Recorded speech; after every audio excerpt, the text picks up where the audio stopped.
बिस्मिल्लाहिर्रहमानिर्रहीम। बोलते कालम के साथ मैं अमर जहान। और अगर आपसे मैं ये कहूँ कि गल्फ़ नहीं रहेगा बल्कि फ़ारस बन जाएगा तो आपको कैसा लगेगा? जी हाँ, बिल्कुल। जो इस वक्त मामला चल रहे हैं उसमें नज़र आता है कि गल्फ़ का बड़ा हिस्सा जो है वो ईरान के ज़ेर इंतज़ाम चला जाएगा। यानी यहाँ पर एक नया जोग्राफिया जो है तरतीब दिया जाएगा और गल्फ़ का बहुत सारा इलाका जो है वो ईरान के कंट्रोल में आ जाएगा। ईरान ने, आपको पता है कि इससे पहले आपने हरमज़ की एक नई जो है नक्शा जारी किया था जिसमें कोहे मुबारक से फजीरा तक का इलाका जो है, जो कि गल्फ़ का इलाका है, उसको भी अपना हिस्सा करार दे दिया था। लेकिन अब अबू धाबी समेत बहुत सारे इलाकों को ईरान ने अपना हिस्सा बनाना है। मैं नहीं कह रहा, दुनिया कह रही है कि इस जंग में अमेरिका की शिकस्त एक नया जोग्राफिया जो है तरतीब देने जा रही है और इस जोग्राफिया में कहीं मुत्तहिदा अरब अमारात आज वाली सूरत हाल में नज़र नहीं आती। कुछ हिस्सा जो है वो इज़राइल के ज़ेर इंतज़ाम या उसके कंट्रोल में चला जाएगा और बाकी जो हिस्सा है वो ईरान के ज़ेर इंतज़ाम या ज़ेर कंट्रोल चला जाएगा। ये सब कुछ क्यों हुआ? क्योंकि मुत्तहिदा अरब अमारात ने इस जंग में उनको साथी चुना जो नहीं जानते वफा क्या है। जी हाँ, इज़राइल और अमेरिका उनको साथी चुना, ईरान से जो है मुखालफत रखी और अब ईरान ने जो है फ़ैसला किया है कि वो गल्फ़ को पुराने वाले गल्फ़ की तरह नहीं रहने देगा, बल्कि जो इलाके फ़ारस के हैं, और आपको पता है कि फ़ारस की हुकूमत जो थी वो इराक़, शाम और बहुत सारे अरब इलाकों पर मुश्तमल हुकूमत थी। माजी में अगर चला जाए तो आपको नज़र आता है कि फ़ारस के लोगों ने कहाँ कहाँ हुक्मरानी, ये बाबल नैनवा की तमाम बातें जो हैं ये आप अगर इनको पढ़ते रहें तो फ़लस्तीन तक नबूकदनेस्सर जैसे हुक्मरान जो हैं वो बादशाही करते रहे हैं। तो ईरान अब अपनी पुरानी तहज़ीब की तरफ लौटने की बात कर रहा है।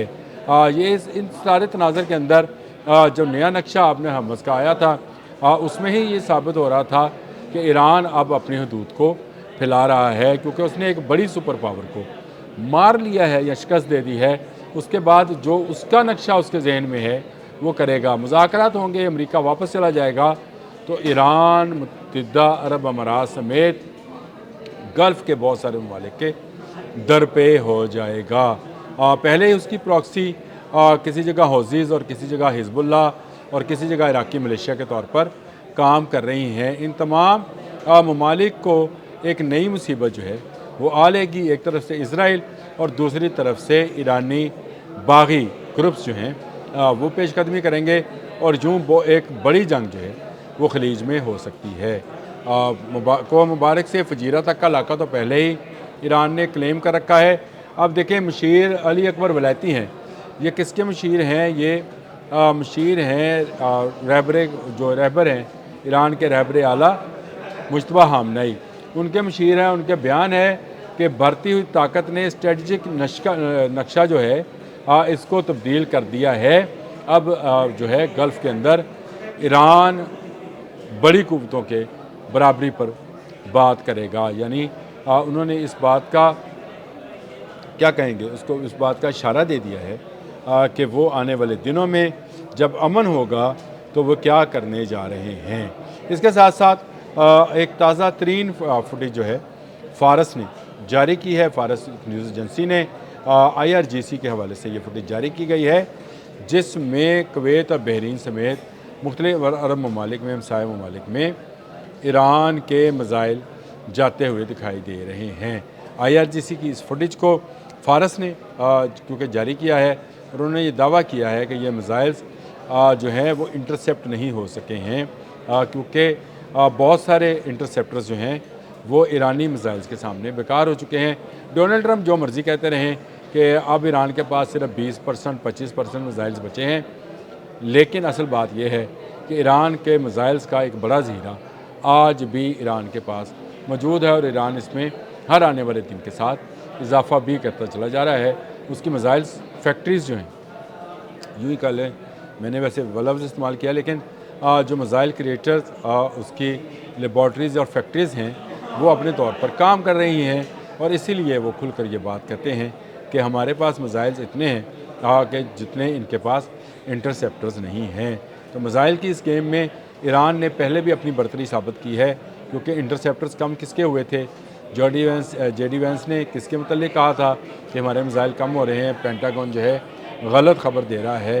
کیوں امریکہ نے پیٹریاٹ جو ہے انٹرسیپٹرز میزائل وہ جنوبی کوریا سے مانگے، اور جنوبی کوریا نے دینے سے انکار کیے تھے، جاپان سے مانگے گئے ہیں، اور کیوں ان کے مانگے تانگے کا کام چل رہا ہے؟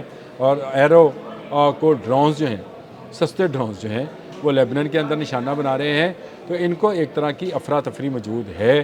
اس ساری افراتفری کے اندر اگر کوئی ملک جو ہے وہ طاقت حاصل کر رہا ہے تو وہ ایران ہے۔ گو ہمیں نظر آتا ہے کہ ایران کا بلاکیڈ ہے، اس کا تیل نہیں بک رہا، لیکن اگر عسکری طور پر دیکھا جائے تو ایران ایک بڑی قوت بنتا چلا جا رہا ہے، اور بڑی قوت جب نکلے گی، جب یہاں سے امریکہ یعنی یہاں سے نکلے گا تو پیچھے ایک پاورفل طاقتور ایران جو ہے چھوڑ کر جائے گا۔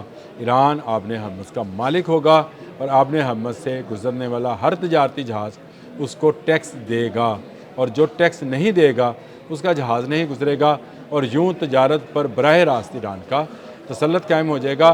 اور یہ تسلط صرف تجارت پہ نہیں رہے گا، فزیکلی متحدہ عرب امارات کی سٹیٹس کو بھی خطرہ ہے۔ کویت، بحرین پر وہ حملہ کر رہا ہے، میزائلز کی فوٹیج آپ کے سامنے ہے۔ اسی طرح مختلف علاقوں پر ایران کا پہلے سے دعویٰ ہے کہ یہ اس کے علاقے ہیں۔ قطر کے ساتھ اس کا LNG کا آپ کو پتہ ہے جھگڑا ہے، سمندر کے اندر سے نکلنے والی اس گیس کے متعلق ایران کا دعویٰ ہے کہ یہ اس کی گیس جو ہے قطر نکالتا ہے، جس کو پوری دنیا میں بیچتا ہے۔ یہ معاملہ دوبارہ اٹھ کھڑا ہوگا۔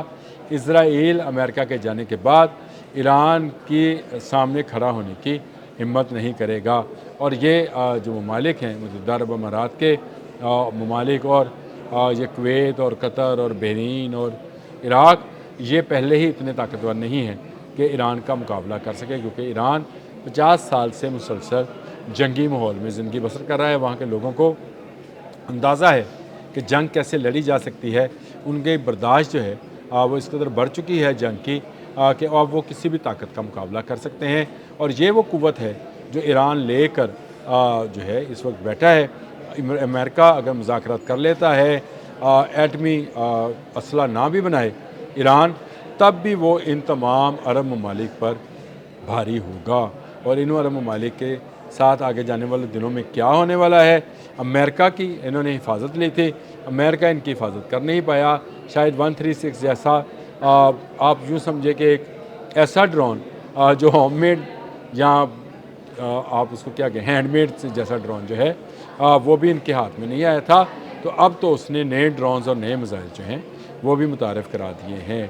میں نے اب سے کچھ دیر پہلے ایک اور ڈرون کا جو ہے وہ ذکر بھی کیا تھا، وہ بھی ڈرون جو ہے آ گیا ہے، دانا ڈرون، شہید دانا ڈرون جو ہے وہ آ گیا ہے۔ اس کا مقابلہ امریکہ بھی نہیں کر پایا، تو یہ ممالک کیسے کریں گے؟ یہاں سے امریکہ کا جانا ٹھہر گیا ہے، خلیج خالی ہونے جا رہا ہے۔ یہاں پر امریکہ نہیں ہوگا تو کون سی طاقت ہوگی؟ چین براہ راست نہیں آئے گا، چین ایران کے ذریعے خلیجی ممالک کو کنٹرول کرے گا۔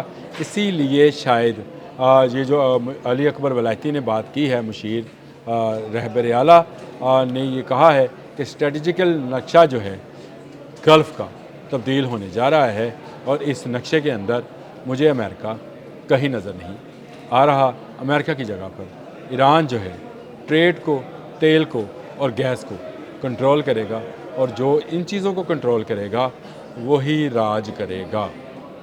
اپنے کمنٹس میں ضرور مجھے بتائیے گا اگر میں نے کوئی غلط بات کہی ہے۔